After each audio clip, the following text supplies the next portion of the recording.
Hey guys, what's up? Ghillie Sniper 300 here with the Outdoor Sports Club, and I'm doing a video today in conjunction with some other people and channels on YouTube to announce and support a National Second Amendment Day. Russ at the FirearmPatriot and some other people, I think it's mostly been him, but some other people have been involved too. They've done a lot of work to get this put together and to organize it. And anyway, let's just get into it. So, National Second Amendment Day is going to be January 22nd. The plan is to put up videos to show our support for National Second Amendment Day. Excuse me. To show our opposition to any gun control legislation, and to get information out there and try to educate people. So Russ has asked us to fly or display the Gadsden flag. If you don't know what that is, I'll put it up here. And contact our representatives, senators, and reps. Contact anyone that you can, and you can make a difference by contacting them, for sure. I know that's confusing the way I said that, but ask them to support National Second Amendment Day on the 22nd. Ask them to oppose the high-capacity magazine feeding device legislation and other gun control legislation. Introduce a new shooter to the sport if you can.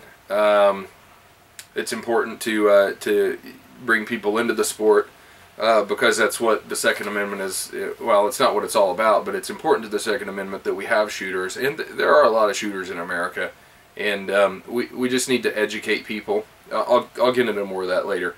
There's also there are going to be some marches on state capitals that we need to talk about, January 19th and February 8th. So support those if you would like to and can.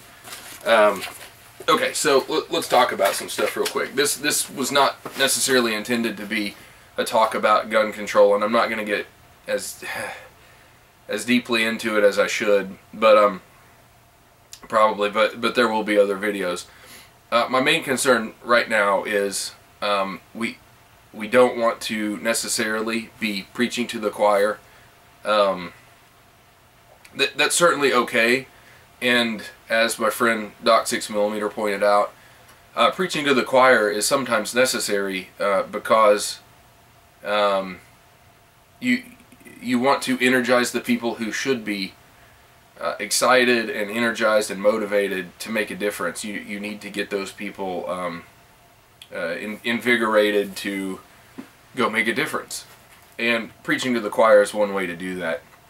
But my concern is right now, we have a lot of people who don't understand firearms, and I'm not trying to say that they are ignorant. I'm just trying to say that it's not what they deal with. Like, they don't shoot, they don't own guns, they don't really know. They may know something about them, but it's hard for us to bring those people into understanding if we're saying things like, you're going to have to pry it from my cold dead hands, instead of trying to explain the reasons for what we do, or historical facts about firearms that kind of prove our point.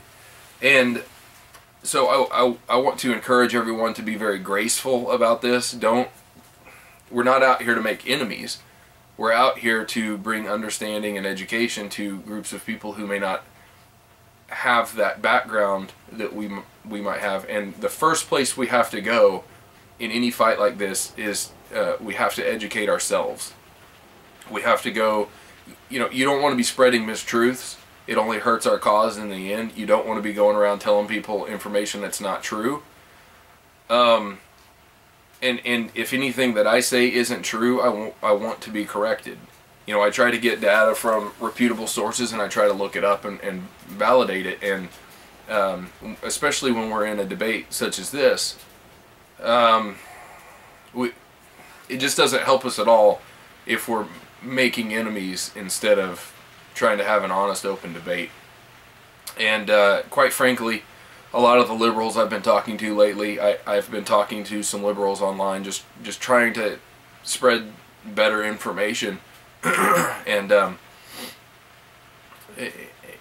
the ones I've been talking to, I'm not trying to accuse all liberals of doing this, but they claim that they're interested in an honest, open dialogue and a mutually respectful, forum, and in a lot of cases they're not. And it's really hard to go into there trying to educate people and yourself, to be quite honest. And at the same time, your goal is not to acquiesce their position, and I'm certainly not going to, because I don't believe it, but I'm trying to make a case for mine, and in a lot of cases they don't want to hear it. So anyway, I'm going to talk about some stuff real quick, just to try to wrap this up and give some examples of what I'm talking about. Okay, so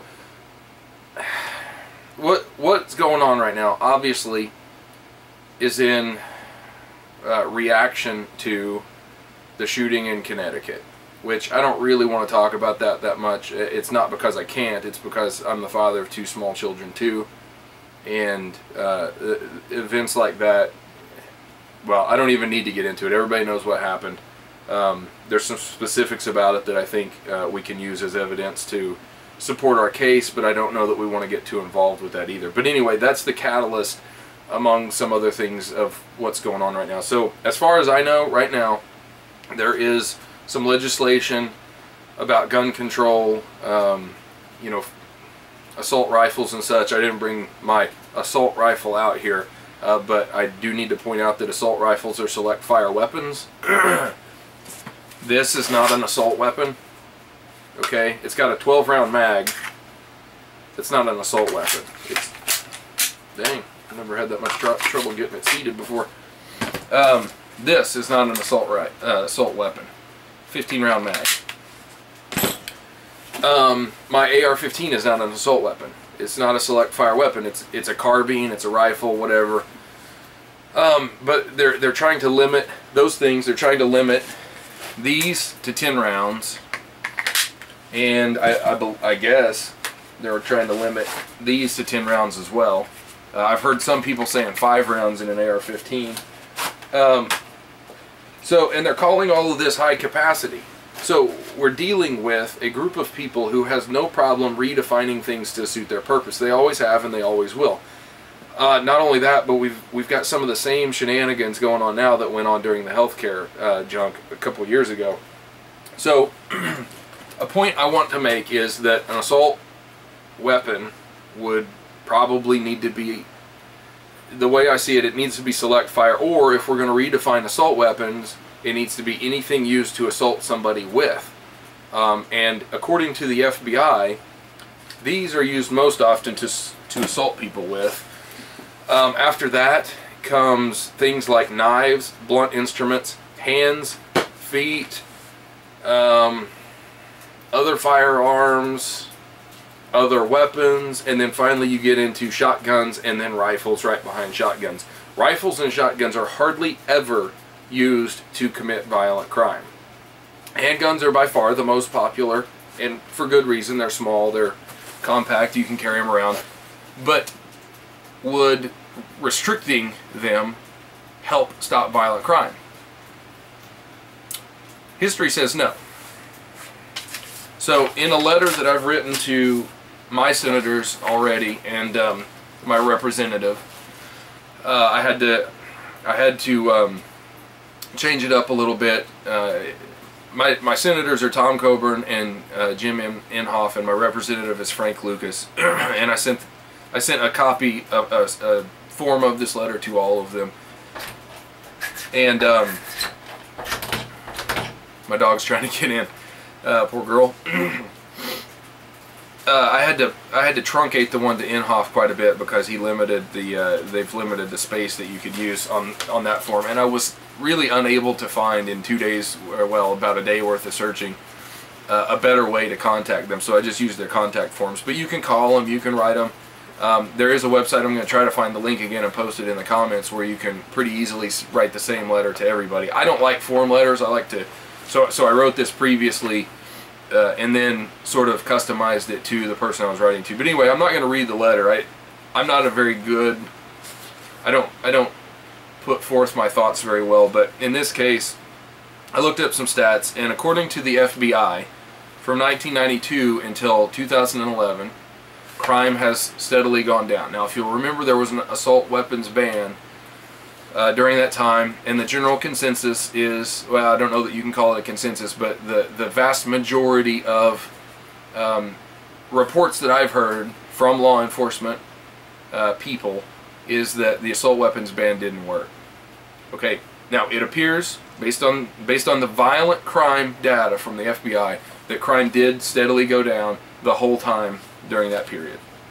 Okay, if we look at the FBI's stats about what weapons were used from 2007 until 2011,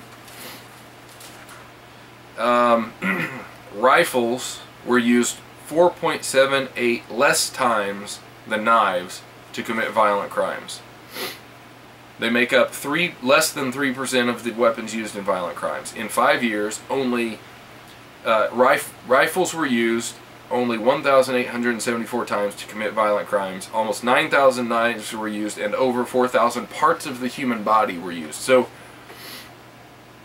you're much more likely to be assaulted by somebody punching you than with a rifle. Now, I've heard people say, well, yeah, but my fists aren't going to make a corpse. Whatever. That's not the point. I'm interested in reducing violent crime. And, well, let's go on. There's another website called justfacts.com that seems to be pretty legit. As of 2010, approximately 300 million firearms were owned in the United States. 300 million. We should have a lot more crime if those are assault weapons, right?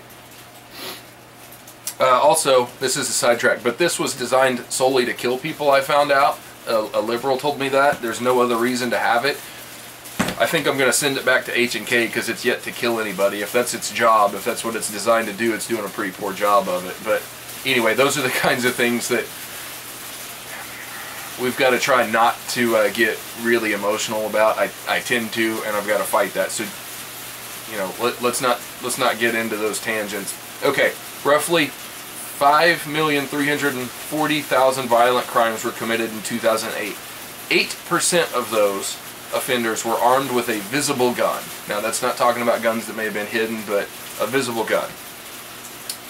According to a year 2000 study published in the Journal of Quantitative Criminology, U.S. citizens defended themselves or others from crime at least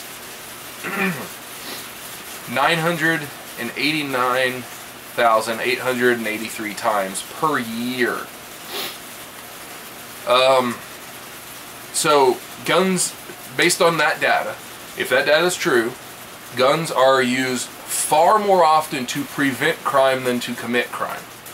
Let's look at some other stuff. This is from Just Facts, and I'm quoting here.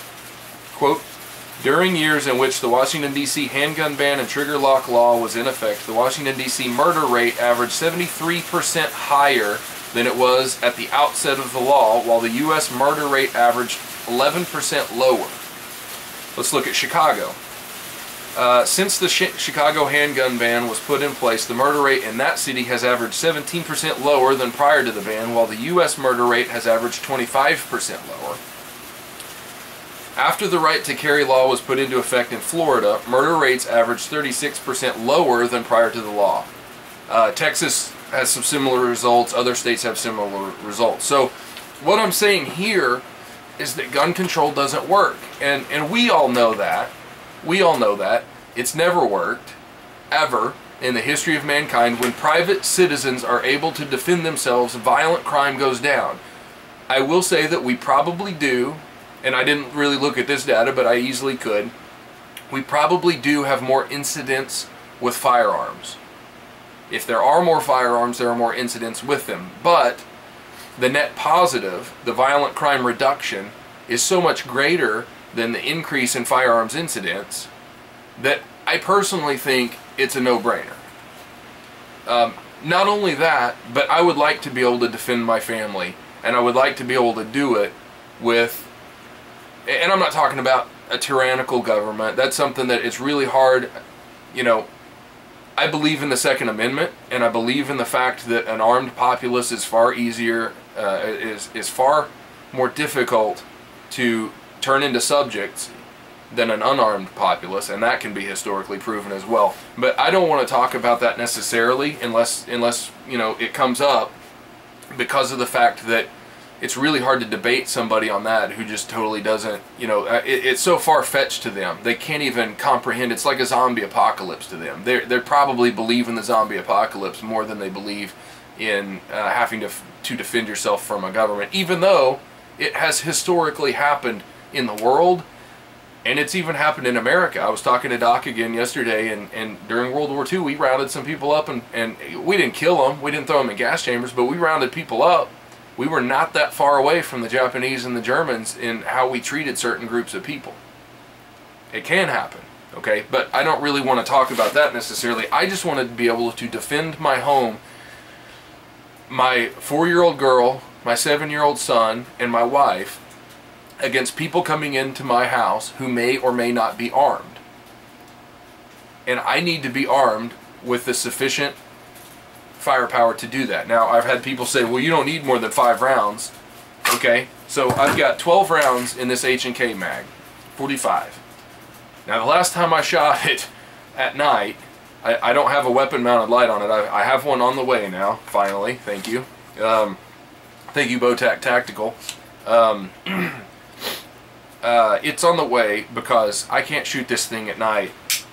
Even holding a flashlight, you know, I was trying to do that little index thing where you hold the flashlight. Yeah, that doesn't work. I missed 8 shots. 8 shots I missed. Now, I'd never shot at night before in that kind of a situation, but it doesn't matter. So one, we got to get out and practice, and we've got to educate ourselves in those regards too. But two, I need more than 5 shots. I probably really do. Okay, so we got, you know, 12 shots there that I may need every bit of, and the next mag to defend my family. I've got 15 shots in this stair, okay, and I might need every bit of it. Why? That's a flush fit mag, pretty much. I mean, it sticks out a little bit. That's a flush fit mag. These guns were designed to fit your hand, and however many bullets they could hold, that's what they held. This is not a high cap mag. Okay, that is a standard capacity mag. Standard capacity mag. Standard capacity mag. You know, I don't know. I'm at a loss at times because it doesn't work. Private citizens save lives. They don't cost them. Well, they can, but armed, law-abiding citizens are the best defense against violent crime. And I don't know, I'm doing a very poor job of making that case, and I didn't intend to get this deep into it for this video, but we're all frustrated, we really are, and you know, there's obviously a lot of fear going on both sides. I don't want my children to get hurt at school, but number one, it doesn't happen that often, and number two, if it weren't a gun-free zone, I'm a concealed carry holder. I can't carry my gun into the school. I know why. They're afraid of it. They're afraid of somebody snapping. But what if somebody does? Is there an invisible wall that's gonna, you know, they're carrying a gun and they're just gonna up against an invisible wall and fall down because it's a gun-free zone?